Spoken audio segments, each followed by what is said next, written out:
Phone tapping కేసులో విచారణ వేగవంతమైంది. నేడు మరోసారి శ్రవణ్ రావును సిట్ అధికారులు విచారించనున్నారు. కాగా ఇప్పటికే 3 సార్లు శ్రవణ్ రావు విచారణకు హాజరయ్యారు. ప్రధానంగా శ్రవణ్ రావు తన ఫోన్ లో డిలీట్ చేసిన సమాచారాన్ని దర్యాప్తు ఇప్పటికే 3 సార్లు శ్రవణ్ రావును విచారించిన పోలీసు బృందం తాజాగా ఈ పరిణామాల నేపథ్యంలో నేడు కూడా విచారణకు హాజరు కావాలని నోటీసు కూడా జారీ చేశారు. ఇదివరకే మరి శ్రవణ్ రావు సెల్ ఫోన్ లో తొలగించిన సమాచారాన్ని పోలీసులు రిట్రీవ్ చేసినట్లు కూడా సమాచారం తెలుస్తుంది. ఫోన్ లో ఉండి డిలీట్ చేసినటువంటి డేటా ద్వారా మరిన్ని ఆధారాలు లభించే అవకాశం అయితే ఉందని పోలీసులు అధికారులు అయితే భావిస్తున్నారు.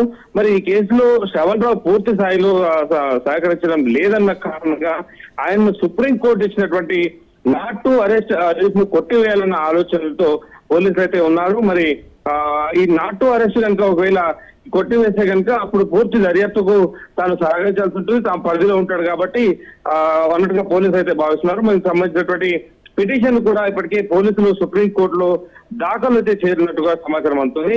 ఇక ఫోన్ ట్యాపింగ్ వ్యవహారంలో శ్రవణ్ రావు పాత్రపై మరింత లోతుగా విచారణ అయితే కొనసాగుతుంది. ఇటు ప్రణీత్ రావుకి శ్రవణ్ రావుకి ఎవరెవరు ఫోన్ నెంబర్లు ఇచ్చి ట్యాపింగ్ చేయించాడన్న విషయంపై పోలీసులు కీలక సమాచారం అయితే సేకరిస్తున్నారు.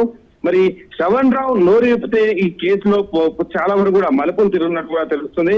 మరి కీలక వ్యక్తుల పేర్లు బయటపడే అవకాశం ఉండడంతో మరి అధికార వర్గాలు దిశగా వేగంగా కూడా దర్యాప్తు అయితే జరుపుతున్న పరిస్థితి కనిపిస్తుంది.